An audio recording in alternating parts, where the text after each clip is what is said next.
అందరికీ నమస్కారం. శ్రీ పైన ఛానల్ ప్రేక్షకులకు స్వాగతం, సుస్వాగతం. అందరికీ ధనుర్మాస వ్రత శుభాకాంక్షలు. జయ శ్రీమన్నారాయణ. అస్మద్ గురుభ్యో నమః. ఈరోజు మనం ధనుర్మాస వ్రతంలో రెండవ పాసురానికి చేరుకున్నాం. ఇందులో మన గోదామ్మవారు తిరుప్పావై వ్రతంలో మొదటి పాసురంలో చెప్పిన విషయాలు కొనసాగిస్తూ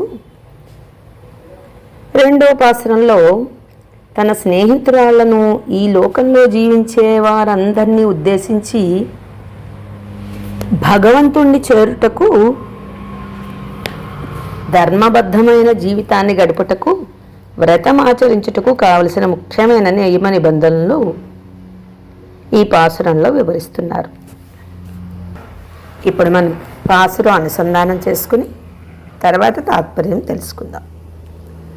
வையெத்துவாள் வீர்கள் நாமும் நம்பாவைக்கு செய்யும் கிருசைகள் கேளீரோ, பார்க்கடலுள் பைய துயின்ற பரமன் அடிப்பாடி நெய்யுண்ணோம் பழுன்னோம் நாட்காலே நீராடி மையெட்டெழுதோம் மலரிட்டு நாம் முடியோம் செய்யாதன செய்யோம் தீக்குறளை சென்றோதோம் அயமும் பிச்சையும் ஆந்தனையும் கை காட்டி உயுமாரெண்ணி உகந்து ஏலோரென் பாவாய்.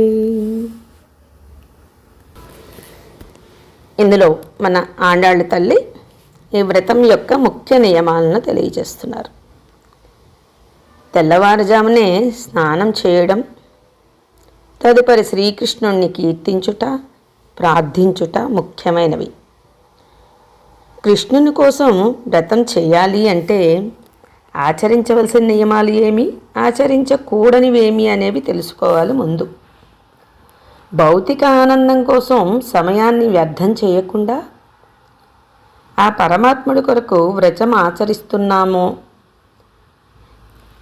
ఆ పరమాత్ముని కొరకు వ్రతము ఆచరిస్తున్నామో ఆయననే మనస్సును నిలిపి మన మనస్సుని పవిత్రంగా ఉంచుకోవాలి.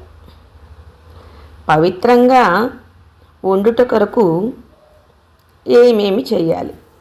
అలంకరణ వస్తువులైన కాటుకలు పెట్టుకోము, పువ్వులు ముడుమము, కురులు దువ్వము, పెద్దలు చెప్పిన మాటలు వినాలి. పెద్దలు ఏవైతే మంచిది కాదు, వద్దు అని చెబుతారో అవి చేయకూడదు. ముఖ్యంగా ఇతరుల గురించి చర్చలు చేయము. కఠినమైన పదజాలమును ఉపయోగించకూడదు.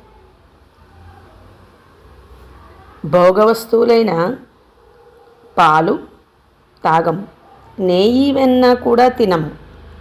ఈ పాసురంలో మన గోదామ్మ ఆహార నియంత్రణ గురించి, అలాగే మనస్సు యొక్క నియంత్రించుకునే విధానం గురించి తెలియజేస్తున్నారు.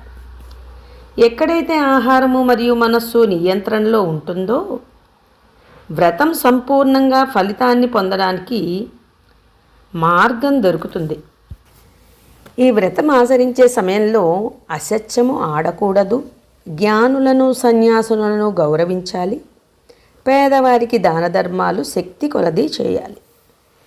మంచి పనులు చేయాలి. ఈ నియమ నిబంధనలు అన్నీ వివరిస్తూ మన ఆండాళ్ళు తల్లితో కలిసి శ్రీకృష్ణుణ్ణి చేరుకోవాలని ఆహ్వానిస్తున్నారు. ఇవి ఒకరికొకరు తోడుగా ఉంటూ సన్మార్గంలో నడవాలని సూచించే ఒక చక్కని సామాజిక, ఆధ్యాత్మిక పిలుపు యొక్క విధానం. ఆండాళ్ దివ్య తిరువడిగడే శరణం. ధన్యవాదాలు.